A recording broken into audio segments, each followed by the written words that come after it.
Session, I can comfortably say, like, throughout the day, we have heard so much on peer review. Now, everything has been covered by our earlier speaker. Thanks to Mr. Chairman, who initiated the discussion. Then Ayush and Himanshu has taken us to a lot of topics in peer review. Now, with me, one of a practical approach is their audit documentation. We all know audit documentation. We have been doing it from our first day of articleship, audit documentation. So what's so important and what is there something new which we need to figure it out? Is there something new or it's more about sharing my experiences on audit documentation? Can anyone tell me why audit documentation is so important? Why do we believe audit documentation is important? Have everybody heard that word? Means during my articleship days, I have been hearing if it is not documented, it's not done. There is an old proverb which is very common in our audit world. Why it is important to document? A lot of time my team members come back and tell me, sir, dekh liya, dekha hai. Trust me, I have seen, it's all fine. Let's move ahead. I believe we have all come through those phases in our life as well. Why so much of stress on audit documentation? And it's an old topic, there is nothing new. Documentation, I am telling, we all started as an internship, vouching, checking, and there has been a layout which we have been documenting and doing those things. What's new? Why it is important? Okay, let's move ahead. This is an agenda which we'll try to go through completely. Why audit documentation is important. So there is a regulatory framework and we are all law-abiding citizen as a professional person as well. So section 143 of the Companies Act requires, it uses the word shall, it means it's the mandatory on the auditor to comply with the auditing standards. What are those auditing standards? Now if we see, on audit documentation there is a complete particularly standard which is like SA 230 audit documentation. Don't know, this is pointer is not working. SA 230 which is on audit documentation, it lays the foundation what as an auditor is required to do in audit documentation, which becomes a Bible for us while doing an audit. Okay, we need to comply with this. But besides that, there are other essays as well, which also prescribe lot of requirement for audit documentation. If we see particularly, okay, agreeing the terms of conditions, there is a particular para 10 to 12, which requires specifically what is a documentation requirement in that. So we'll try to cover some of these essays during our sessions. We try to make it more practical, more relevant, because going through the paragraph, anyone can go through and understand what is a requirement. But what practically is going on with an objective of those standards, where it is what regulators are looking into, how they are coming back, how the QRBs are looking into. We'll try to go through that. Just for an example, if we pick up any standard like, okay, essay, communication with those charged with governance. So what we do with those charged with governance? Come on, let's make it little more interactive so that we can enjoy the session, we can have a conversation. I know most of the members are more experienced than me. I am the newcomer, means in this profession, have only a decade only in this profession. Those charged with governance, there are timely manner we connect with the board management. I believe we have discussed with Himanshu has also touched base key during the resignation with one of an firm, whether this is a correct process. Those charged with governance, what are the things where we need to connect with them? Particularly at the end of the audit, we all connect with an audit committee plus the board members. We share our presentations and audit conclusions as well. Okay, this is an audit conclusions. Now, if you go through the NAFRA review or the QRB review findings, they are saying the auditor were not been able to establish the fact whether they have made a presentation. You are showing an PPT, okay, this is a presentation which we have made, but how you can prove that, okay, this is an PPT which you have run with the board as well.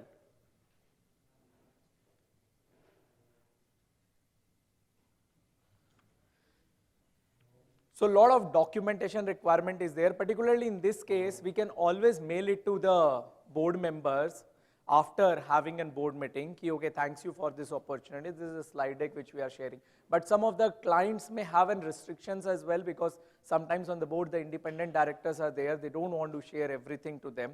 Means in those connections, we need to understand, we mail it to the CFO and then request him to mail it to the directors as well. And then he gives us a confirmation email, ki, okay, it has been shared with them as well. Where we have made a presentation to the board, we can prepare in minutes and share that with the CFO and document it in our audit documentation as well. Okay. What will happen if we don't document means? Okay, one thing we know, if we need to document, what we need to refer as in Bible. What is going to happen if we don't document? Yeah, Schedule 2 of Chartered Accountant says, ki yes, this is what is happening. And not to exaggerate, like while Himanshu was presenting, I just saw Google it out, and I will just show you the recent NAFRA. Now today is 10th. In last 10 days, NAFRA has debarred 3 auditors and have imposed a penalty. I will just show it to you guys.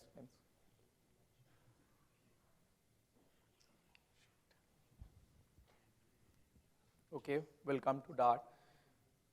Within 10 days itself, where NAFRA has issued notices and debarring 3 auditors in last 10 days, just understand how the regulators are looking into the current scenario for audit documentation. Just give me 1 second. Okay. Let's understand who are the regulators we are subject to for review of audit documentation. We heard Quality Review Board, we heard NAFRA. If you are anyone has previously heard this? This is a recent, like more than a decade old. It established in Paris in 2006. Earlier it was like 15 members. Now more than 55 board members have been like registered, and NAFRA is also registered in IFER. And currently IFER is issuing an annual report generally after getting compilation from all the regulators in the world. Okay, what are the audit issues, what are the document issues are going on, and it gives us a good checklist kind of thing, okay, what is happening not in India but across the globe. Okay. Has anyone gone through the recent review board, Quality Review Board and NAFRA report which they have recently issued? What they are saying? See, QRB has inspected 64 audit engagements covering 57 firms. NAFRA has inspected like Big Four and other Big Fours as well. NAFRA has not yet started with its annual review to cover all the audit firms or major firms and all. Today also in the print media, one news has came for NAFRA. NAFRA is now planning to cover all the audit firms or the major audit firms covering their processes and all. Currently, NAFRA has done approximately 30-35 audits in last 2.5 years, 3 years while they started. And they have picked up all the clients which were having an issue in the market, or they were already having some issue or some name in the market or in the capital market. Okay, something is not going wrong with this, or suddenly the auditors have resigned from that. So those they have picked up, but now it is going to be formulated. They are going to pick up a lot of audit firms on an annual basis.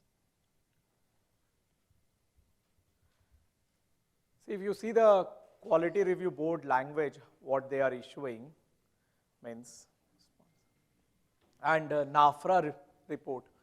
So QRB is saying, okay, as an auditor, we should understand wherever the non-compliances are there, what are the root cause analysis of those non-compliances, and try to come up with that and like mitigate those mistakes, basically, wherever we have missed out on the auditing standard and all.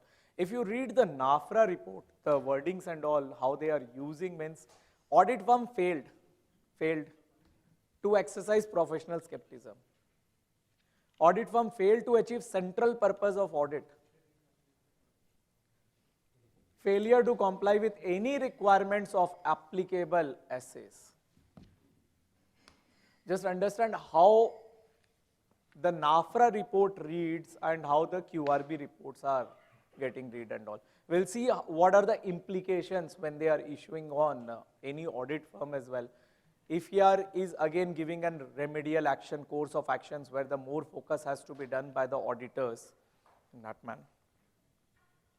Consequences of non-compliances on auditors, okay. We all understand, okay, disciplinary committee and report can be issued. We can be debarred from practicing further for certain number of years, or there may be an implication on imposition of penalties as well. If your preliminary meetings have been held with the bodies who have been registered under EFR and then guidance has been issued to that. Now coming to India, if we say what actions has been taken so far. So if you say QRB has forwarded one for the disciplinary committee, advisories has been issued under 50 cases. Advisories are like more in comparison to the PCOB audit, where the PCOB auditors go, review, give their inspection findings. They don't make it public. They give their findings to the firm. They give a year. They ask first, within first month, you give me a remedial action. How you are going to correct those? What are the actions you are going to take? And then after 6 months, 8 months, again the firm needs to respond to the PCOB. Okay, these are the remedial actions, corrective measures we have taken. These issues are not going to be moving ahead or will not be recurring in nature in the next year. If PCOB auditors are satisfied, they are not going to make those observations public for that firm. Coming to NAFRA, there is no such mechanism.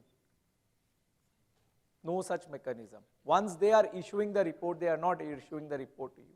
If you go to the NAFRA website or the Google itself, a lot of firms, they have started issuing the report. And I heard one of my speaker have also mentioned that they are copy pasting and all. Copy pasting, I don't know, but maybe an analogy which has been drawn, because most of the reports, if you study one report and then try to study the another report, it's like more or less similar kind of observations which they have raised. NAFRA 27 cases of debarment of auditors. Apologies, this is not an updated one because once I started tracking, but after that it can't be tracked. In January month, I am telling there are 3 cases imposing penalty from 1 lakh up to 50 lakh as well, and imposition banning for 3 years, 10 years as well. I will just open that and show it to you. It's like downloading. What is an implication for us? Means if you see loss of reputation, once it goes to the public, yes, loss of clientele, loss of business as well, increased litigations, very true, change in audit partner, audit team, and going concern threat which we evaluate for the client maybe become applicable to us as well. Means I'm using that language because we are more connected with going concern where we go and evaluate for our clients. So these are the implications of non-compliances. Let's understand what are the, now if you see practically, SQC1 where Himanshu has covered more than 1.5 years is so important. Why he was taking so much of time? If you see, this is a report of QRB. You guys can go ahead and have the detailed report through Google as well. There's a summary snapshot of that report which says under which audit documentation we understood, okay, these are the essays which as an auditor we are required to comply with. But historically, with me also when I started with an audit now, I never knew, okay, there is some auditing standards. At that time we used to say AS and all. We are more interested always in auditing standard. We have learned golden rule, debit, credit earlier, and while we start reading accounting standard, we are more concerned ki, okay, accounting standard, whether this has been accounted correctly, whether there is a retrospective effect, prospective effect. Who is having the primary responsibility for compliance with auditing standard? Accounting standards? Management. And as an auditor, whose primary responsibility to comply with auditing standards? Auditor. We are always been focused as soon as we review the financials, start, okay, previous year, current year, how much is in flux and all. We first close, okay, are we comfortable with the numbers and standard compliances, which I say accounting standard. Then we come to the documentation. We need to reverse that methodology, and it has to start with SQC1. It is very, very important because SQC1, if you see, like 30% out of 100 observations, if we understand, 30 observations are all relating to SQC1. And somewhere Himanshu also mentioned there is a business opportunity as well. One, to safeguard our current existing business, and there is an like chances to increase the business in this phase or in this line as well. We are not coming to that. Some of the other standards which are there, we will try to cover SA 230, then SA 300, where there are like 12, 16, 14% queries are there. We'll try to cover that. Any questions so far?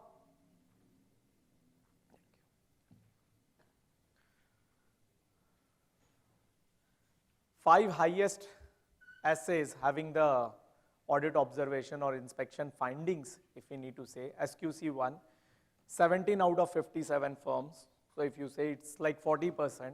In other cases, if you see, like approximately 20% are the, out of the firms which has been picked up, 20% of the firms are having an observations.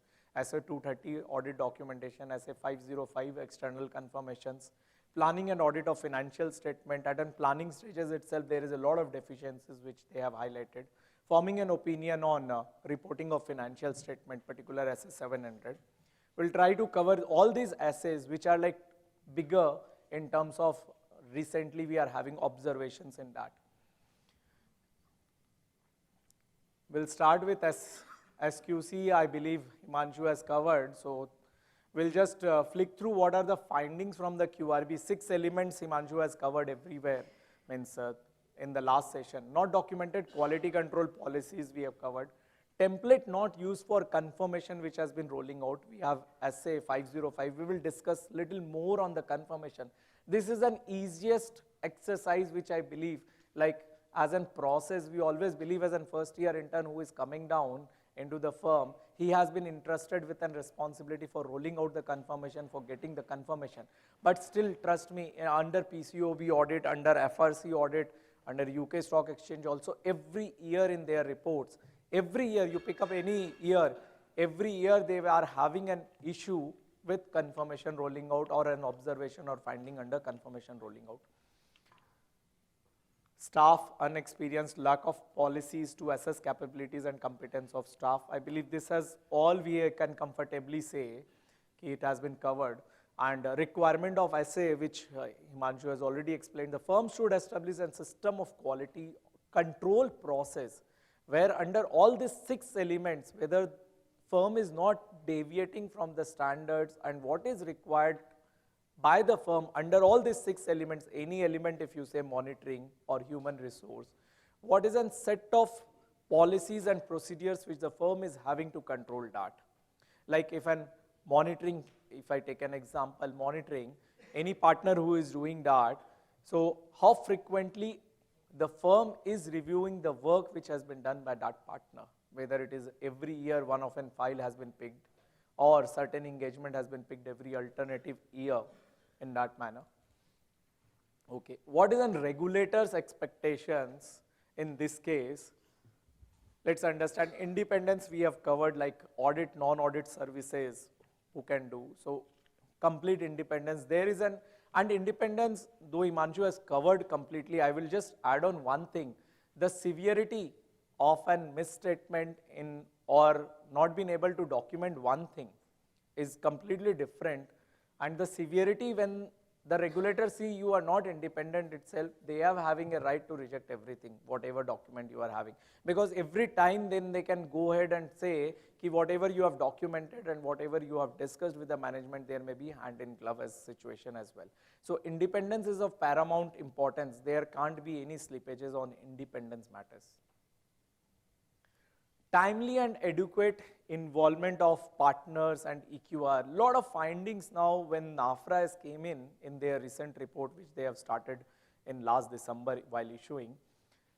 They are saying we see lot of time the audit partner, one fine day he is signing off all the, and he has reviewed everything, though the team has been working for last 3 months. Beyond that, NAFRA has gone and they have requested report for each members when they have booked the time, and they have also accessed which member has claimed what as an OP expenses as well. They have cross-checked and then they are saying this member has booked time from 1 to 10th But when he has booked or claimed expenses, this is like 15th to 20th.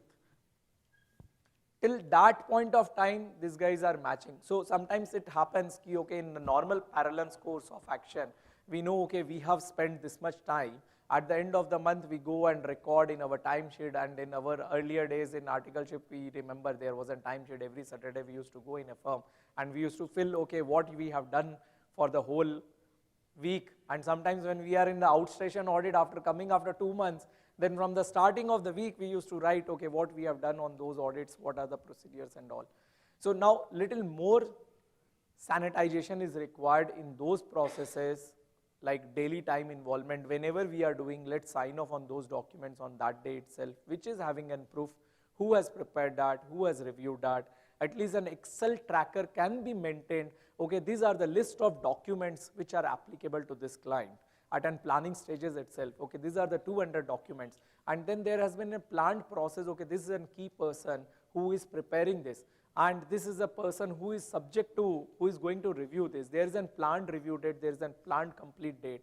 And that tracker is available as soon as that work paper is completed. Okay, it has been completed on this date, and then it has been reviewed on this date, and can be evidenced by way of like review comments, sending it to the team over email, and having a backup for those and documenting that to say, yes, there has been an involvement of partner and an EQR on a timely basis and throughout the audit.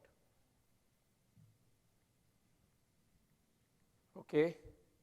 Any questions? I believe SQC1 we have already covered, so I may skip and move to audit documentation. This is the, yeah.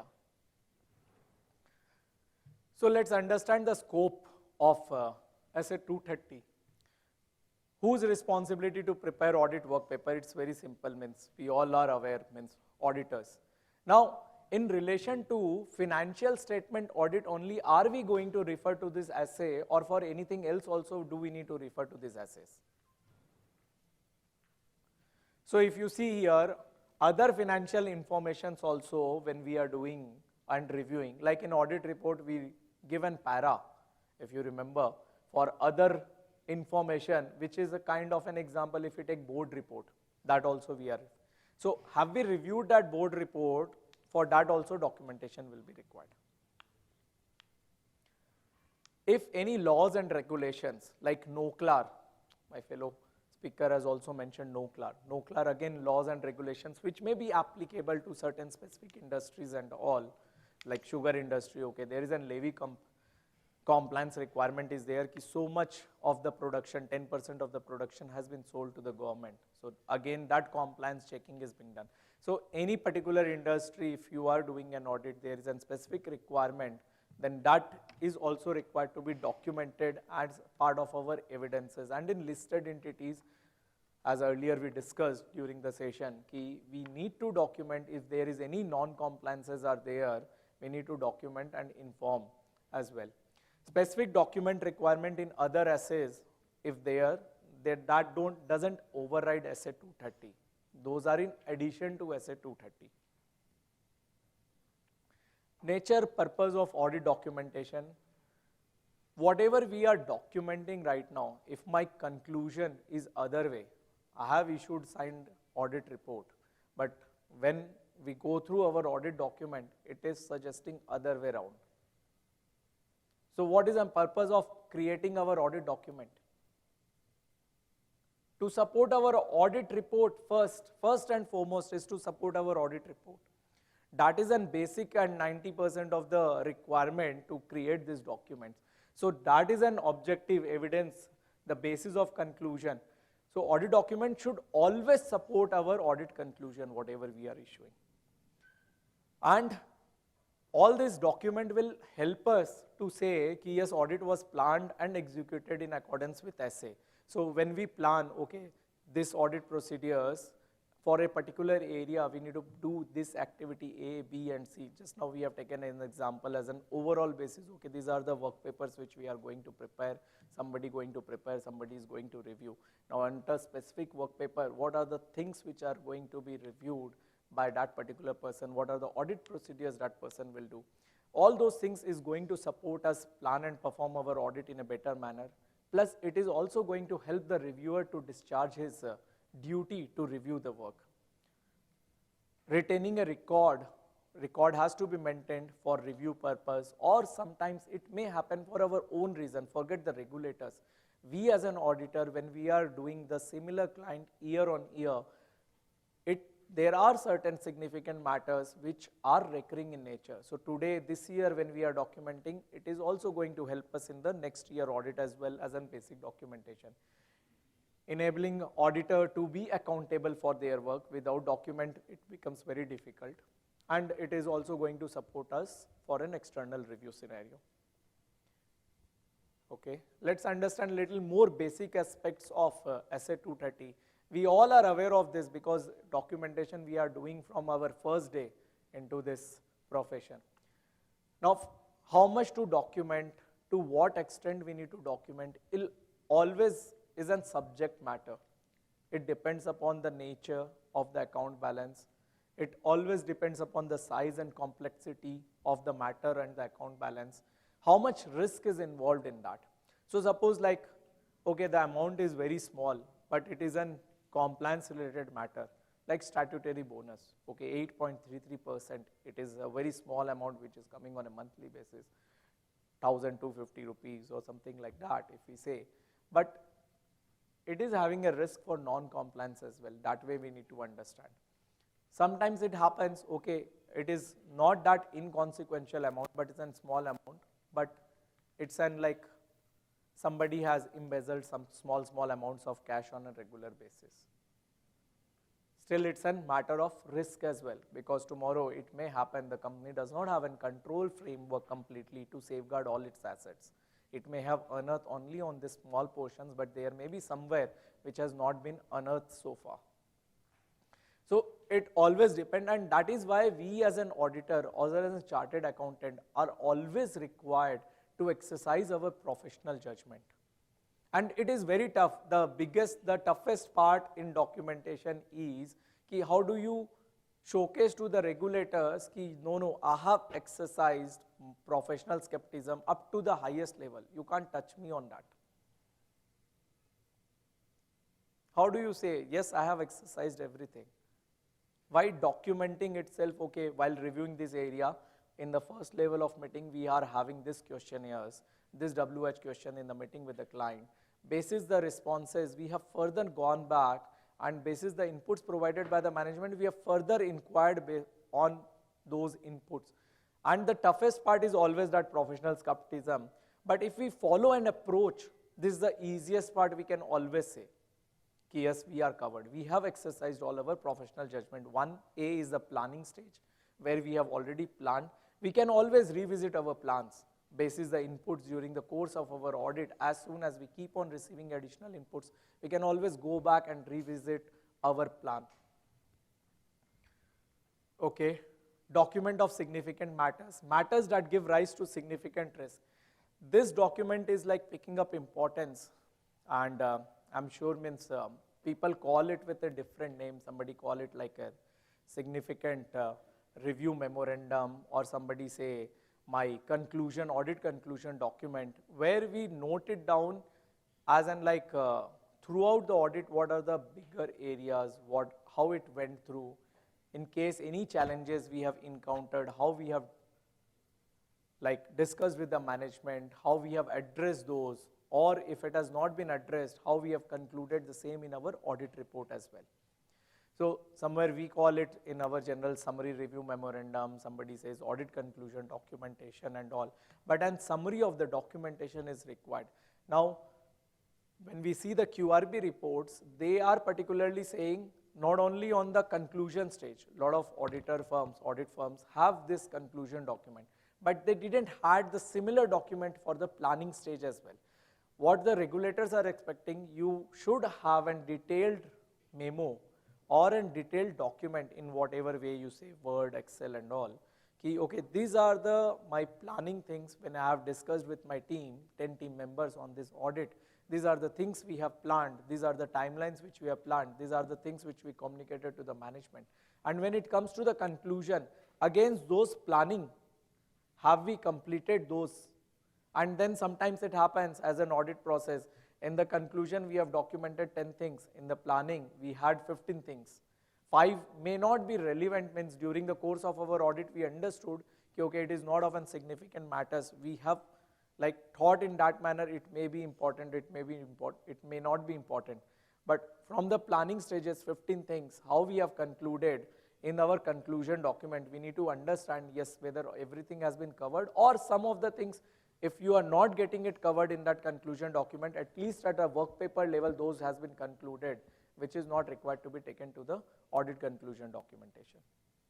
And what are the matters which you can always document it here? If for an example, if we say, we started with an planning materiality, basis the profit numbers or the sales numbers, whatever basis. And coming to the audit conclusion, there were a lot of adjustment entries which has been passed and all, and the numbers got changed.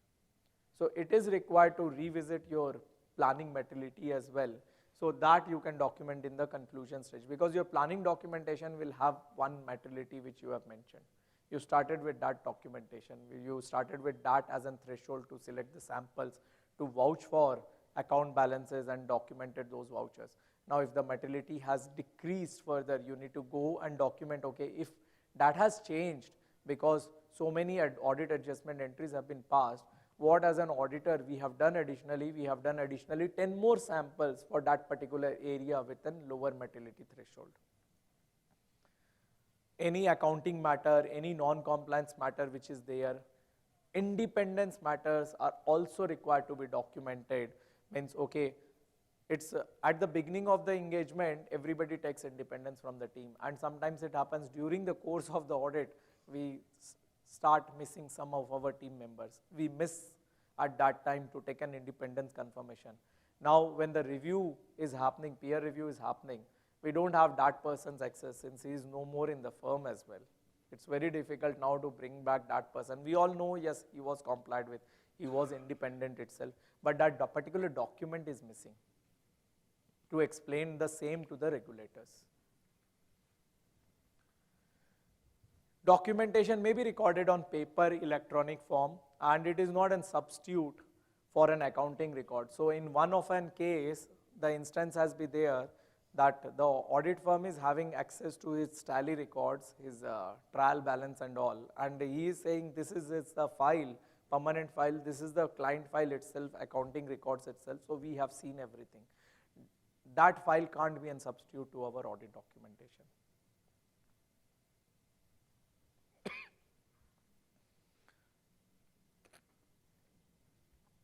Some examples like permanent file and current audit file, we have all heard like what kind of permanent file. So permanent file which contains all the important documents or the incorporation documents, or audit firms also prepare sometimes documentation like process documentation for each particular area, how the client is working and all. Okay, in coffee plantation, because a lot of coffee plantation are there in Chikmagalur in Karnataka, so what kind of Arabica, Robusta coffees are there, how it is prepared, what are the process, the labor intensive process is Robusta or Arabica, the different rates and also. And new person who has just on board the firm as well, if he reads that process and he goes for the audit, he is already having the basics clear for the operations, what it is required to be done. In our days, I do remember, like when we used to go in the night as an article, we used to come back and we used to read the process. So whatever we have read in 1 hour, 2 hours, the next day when we used to go, we used to ask the client, okay, can you show me this, can you show me this? This is your process which is established in the client process as well. And a lot of companies are also having this process manuals as well. So those can be part of our permanent audit file. Organization chart, any history related to the client which is there could be a part of the permanent file. Special resolutions which the client have passed so far which are important. Basic principle agreements and all. Current audit file which are relating to an engagement specific, if it is a statutory audit for the year, yes, any documents relating to that. Audit plan we discussed. Engagement letter is the first thing which we are talking about. Working papers containing all the queries raised, explanation received. Prepare MOM as much as possible whenever you guys are connecting with the clients, having a conversation with the client. Now, as an auditor, we are also responsible for fraud reporting. If any fraud has happened with the client as well. Sometimes it is very difficult to go and ask those WH questions with the client. And particularly in the proprietor firms, when we go and ask that, he says how the potatoes and onions are going from one room to another room, I'm aware of what you are talking about fraud. Everything is under my control. Still, we need to go, ask those questions, document it formally, and then since we have a reporting requirement to central government as well. Extracts of minutes, management letter, management representation letter, which the client gives to us, all form part of our current audit file. Describe the audit work in detail, mention the person who has prepared and reviewed. A lot of times and now in the recent report of NAFRA, they don't require only the person prepared name and reviewer name. So they are related party transactions whenever we come through any company or in the print media it comes through. All those transactions are related to related party transactions. Himanshu has also taken one company name which is also going recently through. Again, their issue is related party transactions. As an auditor, how we are exercising that judgment, whether those transactions are at arm's length price or not, at what transaction price which they have taken. If we are only having a representation from the management, this is a market value, may not be insufficient audit documentation. Any point of view? Oh, because the process will miss out some items. Sir, small and medium firms are facing. I understood. So I would always say that this is open book. We as in either it's a small firm or big firm, it doesn't matter. Every auditor is subject to inspection review. You ask me last 3 years, my own files, either it's by PCOB reviewer or internal firm inspection as per SAQs have been reviewed. And there is an open checklist, the issues which we are discussing, if you see which are QRB, let me just show to answer your question, sir. If you just see the findings which are there for NAFRA or QRB, okay, let's open for NAFRA first. What are the NAFRA findings? So if you see that and prepare up to that much, how we used to prepare in our school days, sir. But genuinely, okay, we believe that this questions is important. The teacher has said that. We come back and generally work hard for those preparations so that tomorrow if it comes, I will secure at least 40 marks. That is what I believe somewhere that analogy you are trying to derive ki 40 mark aa jayega, pass ho jayenge. So these are the open questions which are there as a NAFRA inspection, as a QRB inspection. If we are complying with that, we are good to go ahead. And it is for both, when I came in the morning, I understand it is for the reviewer, how the panel has been suggested. But I understand after sitting here, it is both for the reviewer and the reviewing. And it is the same set of questions for both reviewer and review. Same checklist, same NAFRA inspection report, same QRB inspection report. May not start with 1 year, maybe starting with 2 years, sometimes okay. Last year question paper I have prepared correctly while writing class 8 exams. But what teacher has done, he has given 1 more year back. How we used to prepare. This is the simplest of the things, sir, what our teachers have taught during our school days. If we follow that,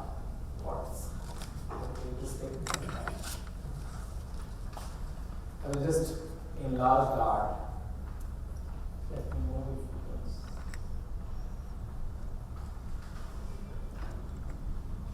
So for SQC1 and all these are available in print media.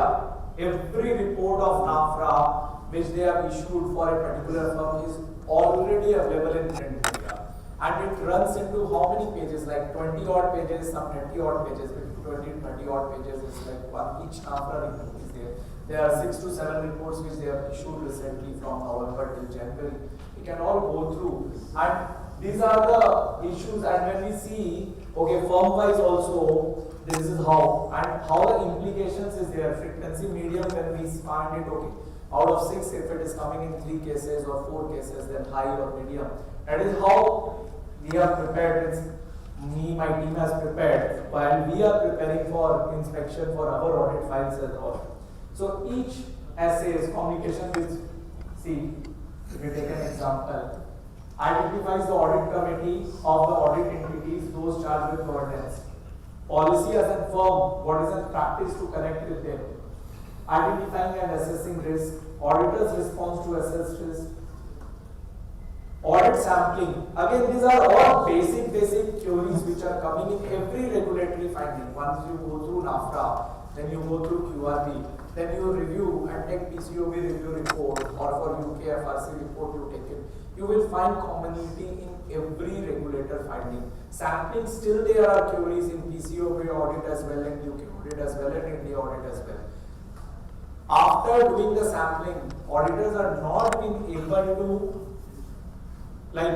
showcase there was no biasness while selecting the sample. Out of the total population, we have first started with a fifth sample, and then every 100 plus samples which you have selected, or you can demonstrate that there was no biasness while selecting the samples.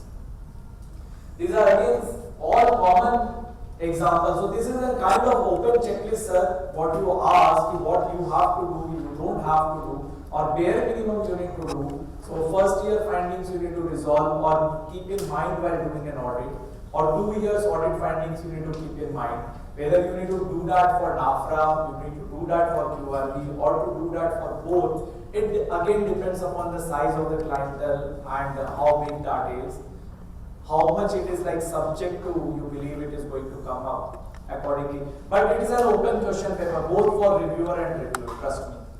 There is nothing in 90% of the cases, whatever the new findings are going to come up, will have an historical background for the earlier findings.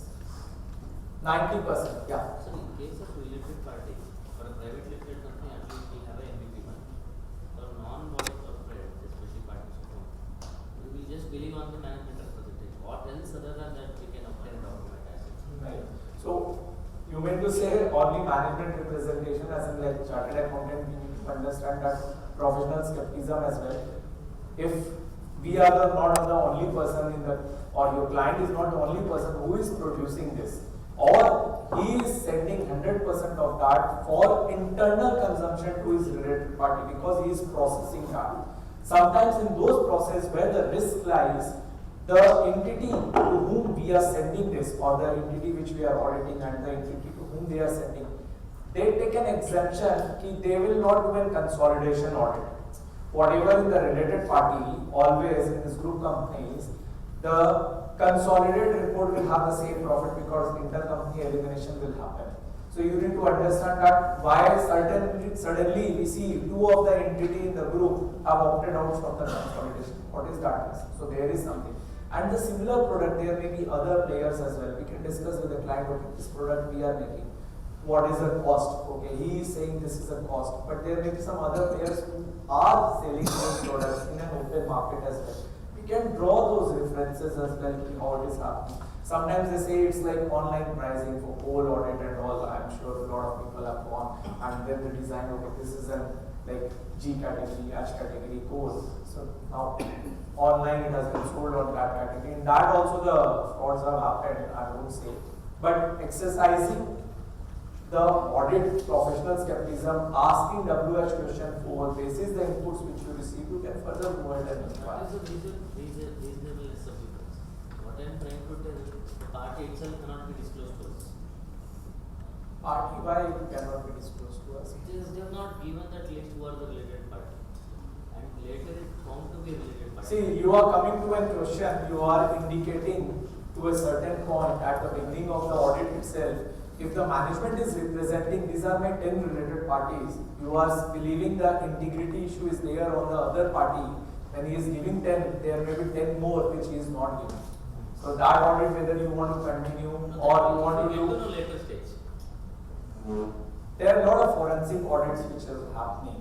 Who does that? Okay, it is not directly available in the MCA website while you clicking those related party checklist or MVP1 form name. But there are a lot of background checks. So suppose I will tell, for me, if I go and apply in certain company today, they go and do my background check through whatever criteria. Anyone who is joining in corporate and all, they do completely background check. So there are websites, they are having access to those things as well.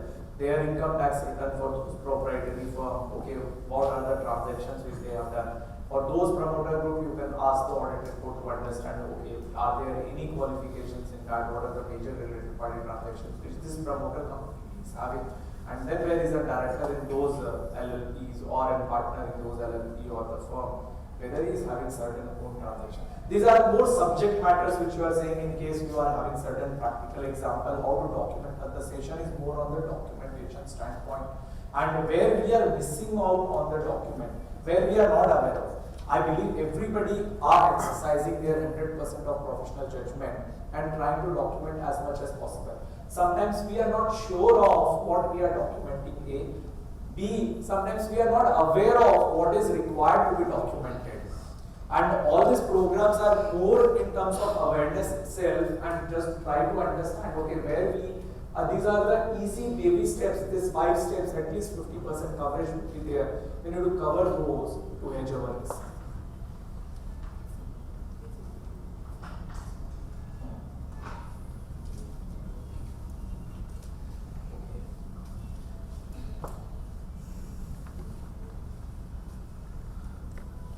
Okay, so the correct answer is 7 years we need to document. Under international standard it's 5 years, but in India the regulatory framework requires to document audit documentation to retain it for 7 years. External confirmations, I will quickly tell practical scenarios.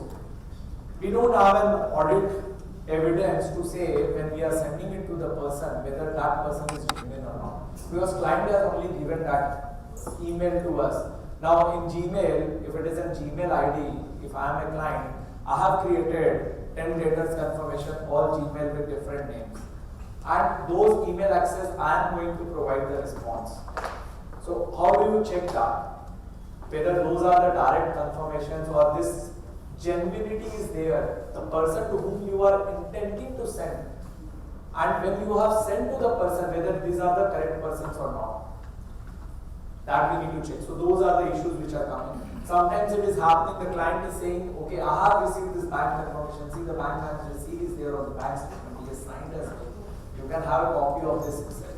Can we obtain that? Can we reprint that? No. We need to have a direct confirmation from the bank while we send it across and then bank directly send it across without marking to the client. Either it over email. If banks are not responding, we need to ask the client why banks are not responding. Maybe we need to accompany along with the client to go to the bank and tell him these are the requests which we have sent. Then another observation which comes through, lot of time, okay, we have given to our delivery guy, he sent this to post, he has sent this. But we have never kept a track. Okay, this is a post number, through this delivery slip we have sent it across. And sometimes after sending once, since the cost is involved, why to send another reminder to the person to send the response? Generally it is required twice or thrice we can request the other party to respond to the same. Then we need to provide a process alternative procedures. Sometimes auditors forget to process that at the end moment, last minute, what are the alternative procedures which we need to define or which you need to process. Those are also coming as a finding. So as a part of an alternative procedure, we need to understand the reason why the other person is not responding. The genuine reason he is not bothered to respond. We can try to find another alternative. Subsequent receipt along with on that day, whether the goods have been sent, whether the shipment verification is there from that party, how long we have been working in this party. It is not one of a transaction which has been initiated only at an year end with those. Okay. Planning an audit of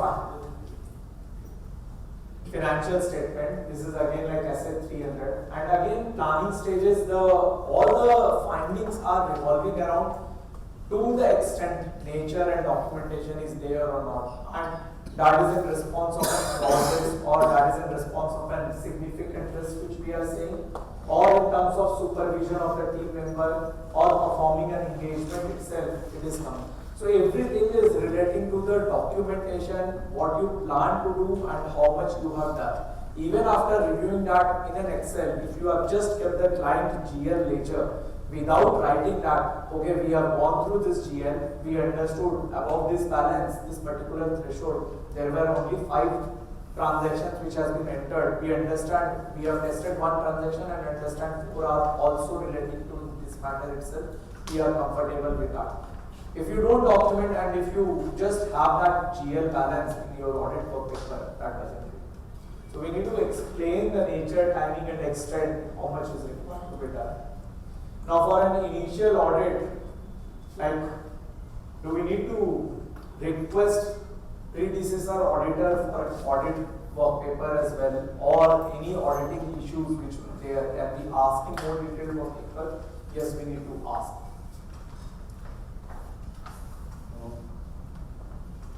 Forming an opinion or reporting on financial statement, again if we see, sorry, just one second.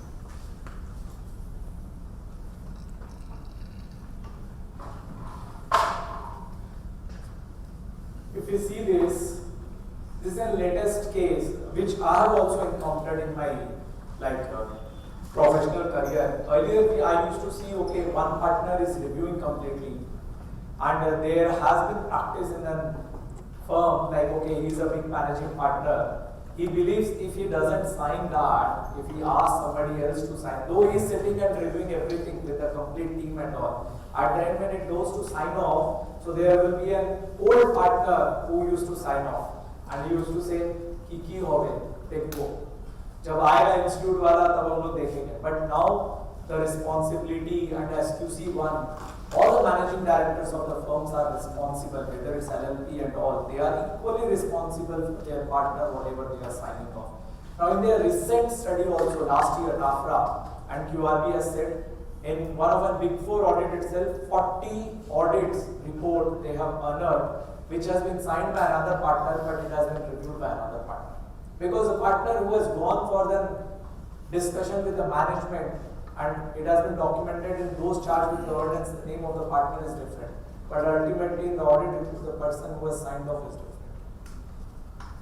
In one of the case in audit report, it is coming to the audit report which is there with the auditor and which is lying in the SEBI, in the listed, it's different. Now during COVID time, sometimes it's very difficult to trust the client as well, if they have changed in between and all. But who was right and wrong, we don't know.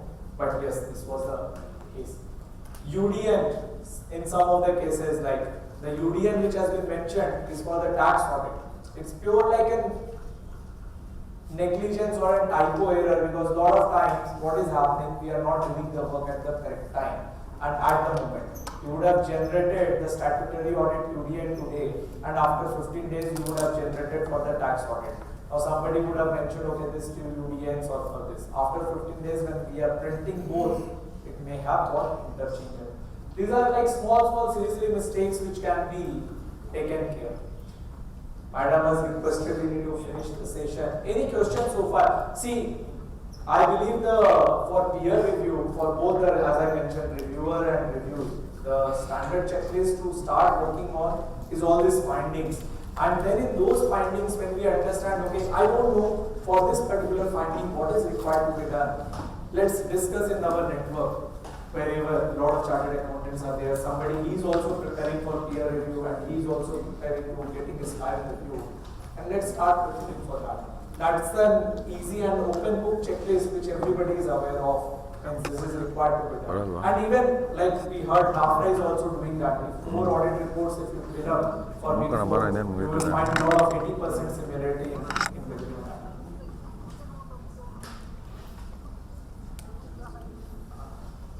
Yes, sir. Apart from exclusive one, Yeah. if you follow correctly the RCM, risk control matrix or control environment, so does it suffice our audit?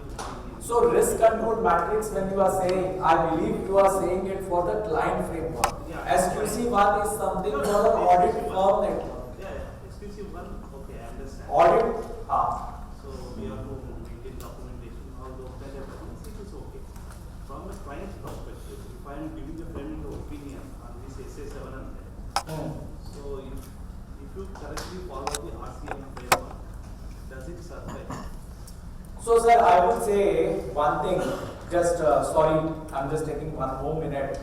Not directly answering your question, if I ask you another question, in a client framework, okay, he is saying Sir, I don't have an RCM. Okay. I don't have an RCM, but I know all the controls are there. Everybody is doing their work perfectly. Okay. You can check any transaction. There is no issues. I can guarantee and I can write in the representation as well. And that audit is an integrated audit. It means you need to issue an audit opinion on internal controls without having an RCM. Can we do that? Very difficult.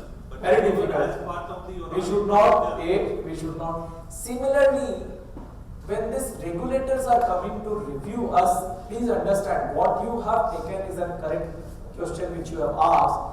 Like we define RCM for a client, SQC1 is kind of a control matrix, policies and procedure for the audit firm.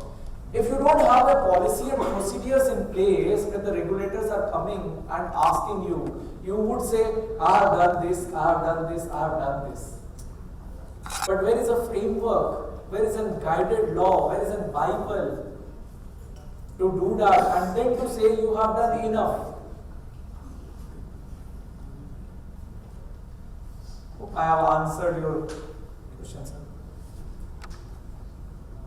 If there are no more questions, then we can close this session. Thank you for patiently listening as a last speaker.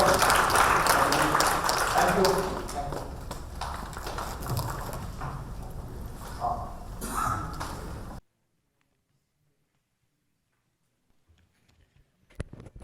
Thank you, members, for your patient hearing. Of course, I think the peer review topic by itself is a vast, and probably a day's session cannot cover. I think we can, any further queries, we can reach out to them, also the peer review board. I wish you all the best for the coming exam. Thank you.